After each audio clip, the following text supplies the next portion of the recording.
నా శుభాకాంక్షలు. నా తోటి విద్యార్థులకు శుభాకాంక్షలు. ఈరోజు ఏపీ ప్రభుత్వం ఏర్పాటు చేసిన మెగా పీటీఎం సమావేశానికి ఎన్నో పనులు ఉన్నా మా ప్రగతి గురించి తెలుసుకోవడానికి వచ్చిన తల్లిదండ్రులకు నా పాదాభివందనాలు.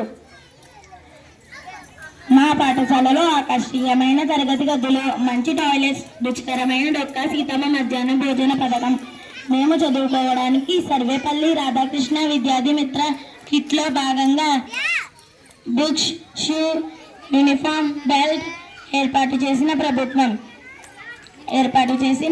శ్రీ నారా చంద్రబాబు నాయుడు గారికి, డిప్యూటీ సీఎం శ్రీ పవన్ కళ్యాణ్ గారికి నా ధన్యవాదాలు. ఉప ముఖ్యమంత్రి శ్రీ నారా లోకేష్ గారికి నా ధన్యవాదాలు తెలియజేసుకుంటున్నాను. ఈ మంచి వసతులు అన్నీ ఉపయోగించుకొని మన గ్రామానికి, మన రాష్ట్రానికి మంచి పేరు తెస్తానని ఈ సభాపూర్వకంగా తెలియజేసుకుంటూ సెలవు తీసుకుంటున్నాను.